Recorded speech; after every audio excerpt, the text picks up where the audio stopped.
Greetings of peace, everyone. This is Bassem Shaban, Director of the Peace Institute, and we are with you once again with another episode related to faith and society with our regular guest speakers, Pastor Stanley Murray, representing the Christian community, and Imam Muhammad Musri, representing the Muslim community.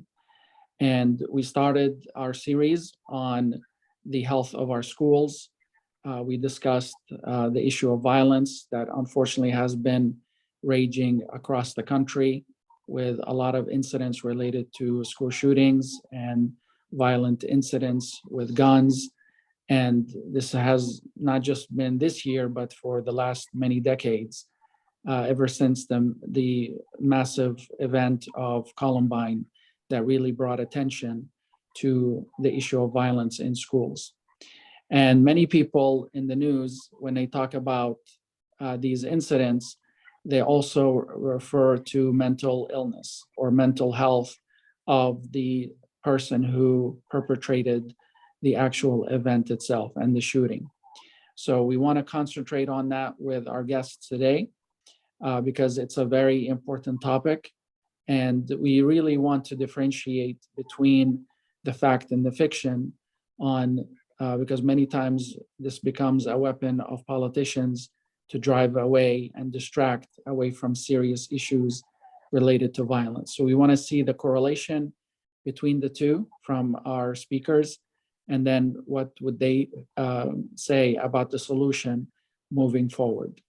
So as always, we'll start with our pastor, Pastor Stanley Murray. Amen. Thank you for being here today. Always greetings to you and to my good brother Imam Muhammad. Having the insight a little of what our schools are really battling with here currently. There is so much that is now required of our educators, of our support persons, even our school resource officers in the school system, because it's just an astronomical amount of things that are happening from the home that has now made it to the campuses on a regular basis. And so I think, where's the church? Where is our involvement? Is those of us who are hosting any kind of extracurricular activities for our youth, we need to look at maybe a mental health component to what we're providing from our places of worship as well, because what it's showing is that the 5 days a week is just not going to be enough. Even though they have changed some of the assessment testing and all that, that was a heavy burden on the educators, where they really were more concerned about, I think, the grades of the students than the issues they may have been battling with, because they were on timelines. And so I think what we're seeing now is a jump start of trying to catch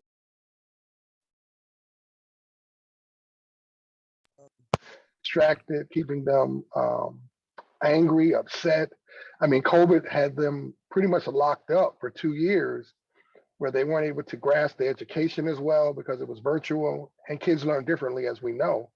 So a lot of that is now compounded. And even in the sense of that, not to get too far left, but the bullying probably never stopped. Even with COVID, there was still some form of bullying that was probably happening via the internet or by phone or social media. And now the children had no outlet because there was no school to go to. There was no counselor to connect with. And so that's where our places of worship were needed then more than ever. And now that they're back in school, we still should have some form of a platform that we can allow our young people to come, sit, talk, relate, and speak their minds and hearts. And then if that information is given to those who can do something and will do something about it, we need to find those avenues to provide them with the professional counseling they may need. Sometimes as spiritual leaders, we don't endorse, in my opinion, enough professional counseling.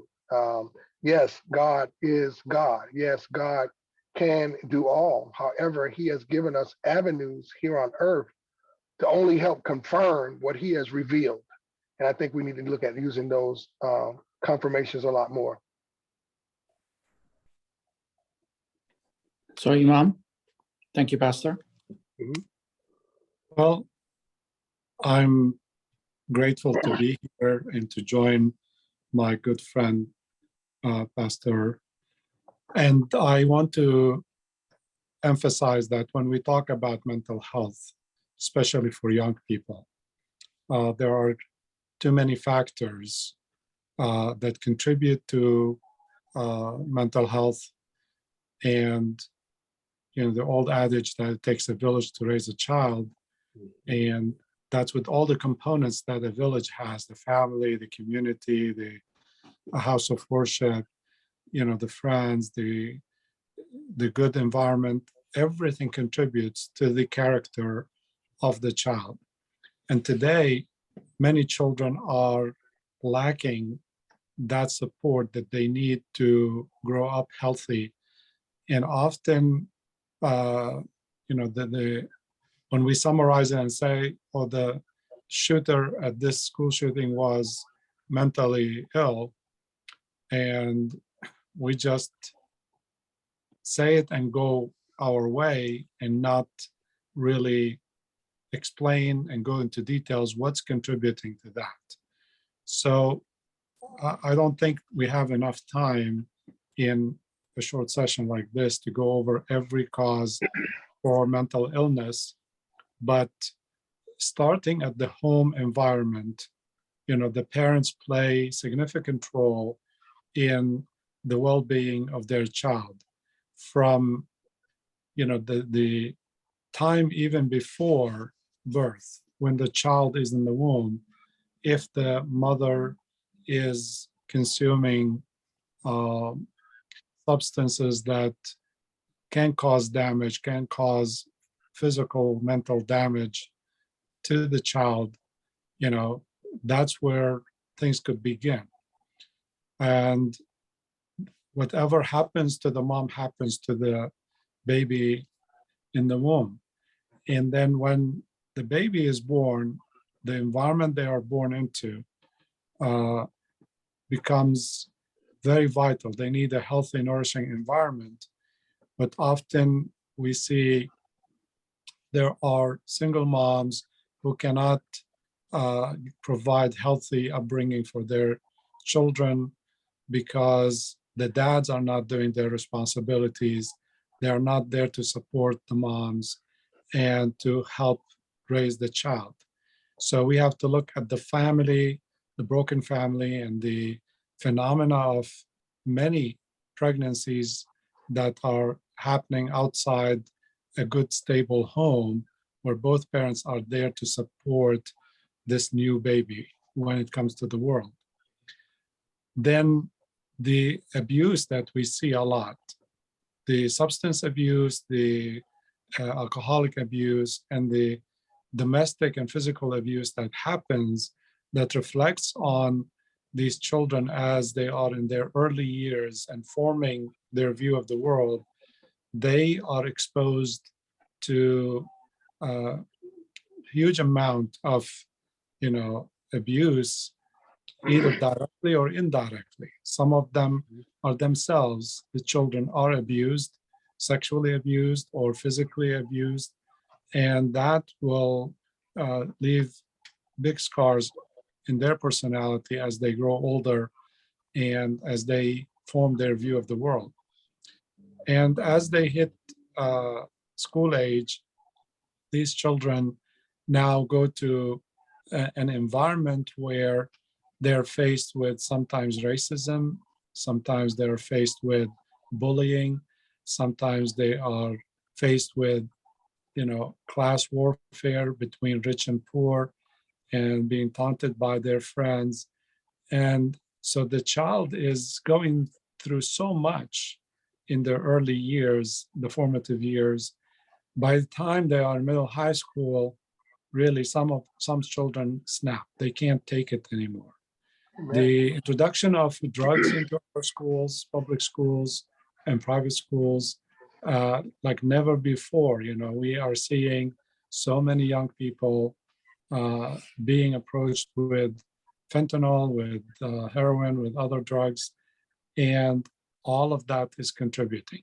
Then when you add to that the violent games, the violent movies, even children movies. Then you add the accessibility of firearms and guns. All of that is creating a very, combustible mix that often translates with somebody losing it and going and killing his classmates and his teachers and so on. So as a society, we have to look at all of that.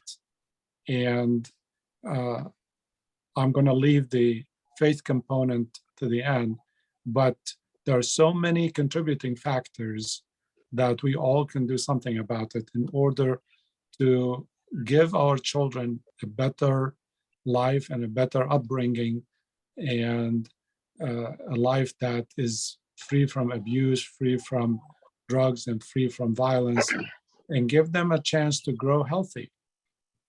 If they are healthy children, I think we will have a lot less violent outbursts that we are witnessing nowadays. Thank you, Imam. Now, you both mentioned, obviously, the role of the parents, as well as the stress that the teachers are facing. There's a tremendous, level of teachers leaving the profession because of the pressure that they're facing on many different government policies, to the point of arming teachers themselves with guns. So what do you guys feel, what do you say about these issues that the teachers have responsibilities on, as well as the parents have responsibilities on?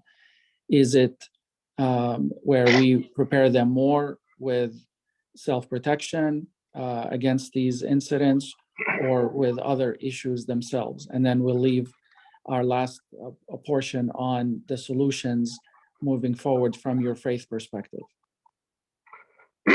Well, I'm not quite sure if we can bombard teachers with now the responsibility of firearms, simply because it's enough them being able to just have classroom control in just the simple manners. The amount of training that they would need to go through on a consistent basis, you would not be able, in my opinion, to put them through a 2 or 3 day class at the start of the year and assume they would be prepared the whole year to do whatever would need to be done in that fashion of having to use that firearm. And then, of course, having the mentality. Would a teacher be willing to shoot a 10-year-old child? That's a lot to carry. And though they may have done everything that is right, you still have to live with it. And I have had the opportunity to teach various worship place violence classes, and I've always explained to those, at the end of the day, it's going to be your gun, your bullet, your problem. You're going to have to carry that, good, bad, or indifferent, for the rest of your life. And so I don't know if that's something you would place upon a teacher in that form of fashion. And they, like I said, they may have done all the right things by policy, but you still have to live with it as a human being. And that doesn't even discount a possible firing of the weapon. The bullet goes through one child and hits another child, or you miss and a child or a student or even a parent is struck. There's just a lot of factors, in my opinion, that it's easy to say these things and throw it out there. And, that's about as smart as saying, well, just defund the police and these things like that. These things you have to sit down and you would have to study, and you would have to research, and you would have to, what teachers would be allowed to do that. What happens if that teacher takes off a day, or that teacher's in a training all week? What happens with that firearm? Is that now a firearm that's not on campus? And so there's a lot that I think has to go into that. At this point, I'm not sure if that is a saving grace kind of response to the violence that's happening. I think prevention and intervention is always a key ingredient. And so there are things that are happening on the campuses that the kids already know who's having issues. The kids already know who's having a change in behavior. The kids already know who's putting things on their dark side of their TikTok channels and all this, of them handling weapons and making threats, and they already know who's setting animals on fire or killing the animals for no reason. They already know those things. And one reason is because children don't tend to hold water very well. They'll get rid of it quickly and talk about it and gossip about it. So I think at the end of the day, creating peer groups is another way. If a young person has a peer group that they can go to and talk with another student about how they're feeling. Of course, that student has to be a responsible student, and we're talking maybe a high school level, that would be able to say, hey, look, Johnny's not feeling good today, and we might need to just sit down and see how he's doing. But we're back to the same scenario of these teachers are so overwhelmed. They don't have the time, I would say, to now have a counseling session with a child. So what do? They send them to the office. And they sit there in the office for 10, 20, 30 minutes. Everybody passes by them. Nobody acknowledges them. Nobody sees them. And then by the time they make it into a dean's office or they have some of those other counselors that are the safe coordinators, if you will, they're overwhelmed with everything else their duties are having to do. So now we're saying what is in place. I don't know what that'll be the next question, but I still say that's a touchy subject. I don't think it solves every question on the page of arming teachers. I'm not sure how effective it would be because it's just too many factors, I think. Every incident's going to be its own incident. And a teacher at that time, when that weapon is drawn, is going to have to be stable in their mind to do whatever it's going to need to be done. Are you going to equip them with, body vests? Are they just walking to an incident, not being covered with any type of bulletproof vesting or anything like that? Where is it going to be kept? What kind of safe coordinators or safe containers are we using for the teachers during class? Where is the firearm kept? It's just a lot of factors that I'm just not totally on board with regards to that. I fully agree. I think, adding fuel to the fire is not going to help put it out. And introducing more guns to the scene of a school, to a classroom, is not the answer. And I agree with the pastor, prevention and intervention is far more important. And for that reason, we say, that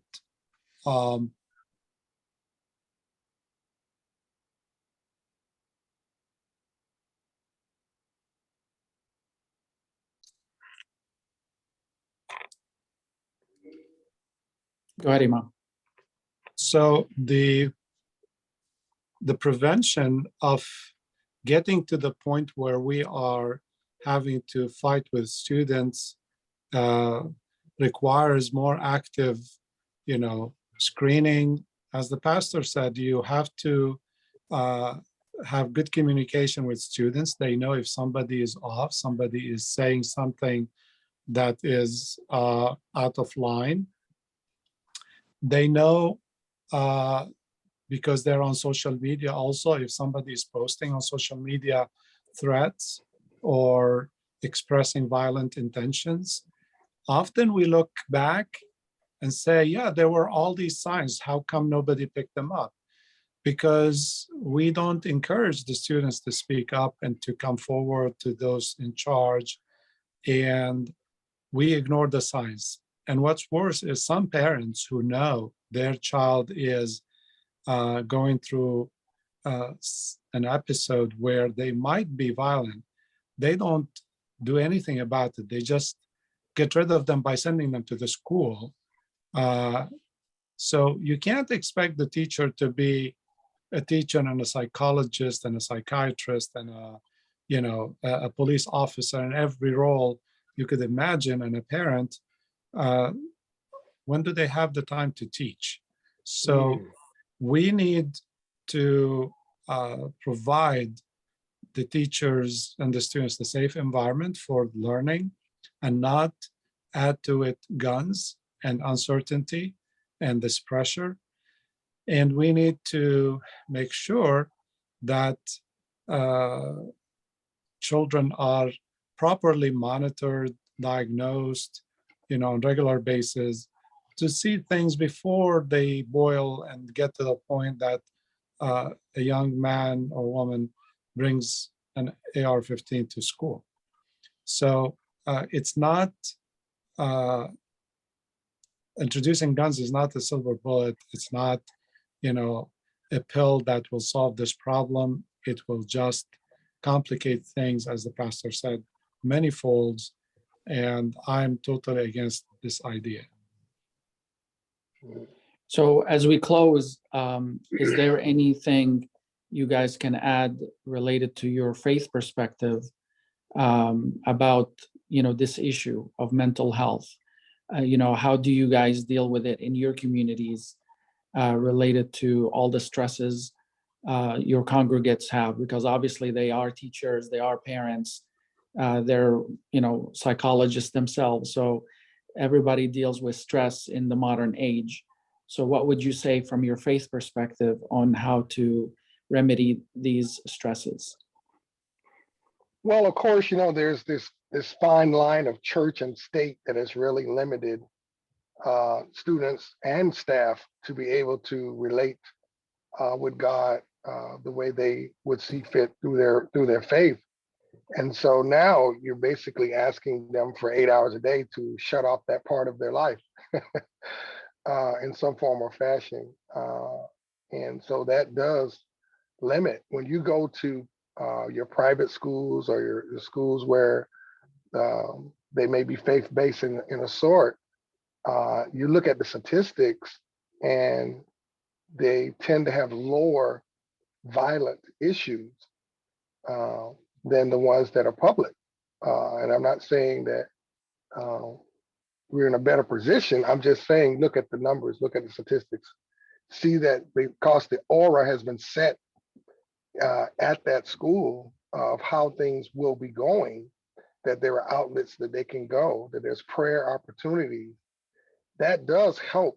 The Bible tells us that a humble heart, turns away wrath. It takes away a haughty spirit or a violent type spirit. And so not having those things anymore in the public school system, which were taken away some time back, regardless of your religion, you were allowed to have your faith and carry it with you. Now that's kind of to the wayside. So now you have kind of do as I want, say as I want. And I think it has left a lot of avenues for the enemy to come in and keep our students and our staff confused. And so I would just say from a place of worship standpoint, it's our obligation, not invitation, but our obligation to ensure that we are educating our youth and our adults in our places of worship, not just on the day of our services, but anything in the week that we can provide for them to have we'll use the word concerned environment, that they can come and they can speak and they can talk about the things that they go through. You can create in your youth departments peer pressure groups that they can come and sit and just talk about things that are upsetting them at school, that are upsetting them at home, and allowing those opportunities to be fed back into the place of worship where we as spiritual leaders, we still have a voice in our communities. And I want to be thankful that in the area that we are in of Central Florida, we do have quality governmental leaders who do listen to a house of worship leaders. And so I don't want us to not take advantage of that opportunity to speak up and speak out, to bring our ideas to those governmental leaders and saying, hey, this is what we're noticing in our community. Here's what our youth are telling us. Here's what our staff, your staff that are working in Orange County Public Schools or wherever the school may be, Seminole, Osceola, wherever they are, here's what they're telling us. And what could you do to help them get what they need? What could we put in place on campus? What mental health counselors could be there. Where could we refer them to? I talk about this all the time. There's a such thing as called EAP, Employee Assistance Program. It's rarely even talked about. They take a binder or a flyer, they hang it in the lunchroom or the luncheon area of the teachers and staff. Nobody looks at it because it's not brought up. In your staff meetings, are you bringing up, hey, if you're not feeling well today, if you're not feeling quite like yourself as a teacher, if you're going through something that's traumatic as a life change of divorce or child custody or loss of a parent or loss of a spouse, loss of a child, those are critical things that staff go through with little to no ways of getting what they might need. And so just reassuring them by reaffirming him that this stuff is available, I think is key. I think of those of us as spiritual leaders, we have an obligation, I repeat, to let people know that there is professional help available even within the house of God. And if we have to create a resource listing, and at our house of worship we do, where people may go, we try to find something in relationship to their faith that they can go and get professional as well as a spiritual connection to what they may be going through. I agree. I think, as our society becomes more secular and more our schools, become more secular and take out God out of the equation, we are seeing this rise in school violence. And as the pastor said, the statistics are clear when you go to education institutions, schools that are run by faith communities, you see less occurrences of these events. I'm not saying they never happen, but they happen a lot less, in frequency. And, what I would suggest is each school should have at least one chaplain, just like we have in the military, just like we have in law enforcement, just like we have in hospitals. Any place where there is stress, you need a voice of faith, a person there to remind you of God and God's love and tell you things will be okay. And, chaplains play significant role in referring some of these students and individuals who need help to their respectful community and to deal with it, to take it if they have issues at home or issues in their community, to assist in that respect. But it's not enough to have, psychologists at the school who don't mention God, and we tell them don't bring God into the equation. We need God, and we need faith. Faith provides the love that lacks. These children who go out and shoot, often they decide they did it because they felt not loved. They forget no one told them that God loves them, and they are loved anyway, no matter what their difficulties are.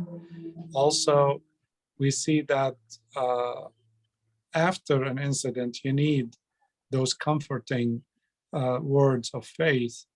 And if students learn and know that God is watching them and God approve and disapprove of their actions, and God is with them all the time, they may be behaving better. But for years and years and decades now, this fight against faith and against God in the schools has only led to students giving up and teachers giving up and people taking matters into their own hands and feeling that, their mates are, classmates are picking on them and bullying them and they're gonna even it out. So we should reconsider the role of faith in our schools. We're not saying bring it to proselytize, the students, but just like we have it in in government, in the military, and law enforcement, as we have it in hospitals where people lose loved ones and so on and get stressed. We need it in schools to comfort our students and to guide them and refer them to their respective communities. Well, unfortunately, again, we are out of time. So thank you for a very great conversation about this very serious issue that unfortunately is not going to get solved anytime soon, but we plug along together. Like the Imam said, it takes a village for all of us to live up to our responsibilities as parents, leaders, teachers, administrators, and government to really support our future, which is our kids. And if they are wounded and sick, not only physically, but also mentally and spiritually, then all of us will lose. So hopefully we can keep the conversation going on future episodes and then collaborate with other partners that are willing to see a solution. So thank you very much for your time once again, and we look forward to seeing you in another episode. Thank you. So Thank thank you. you, viewers, for your attention to this very important issue, and we look forward to seeing you at another future episode. So keep the peace and stay united as best as you can. Take care.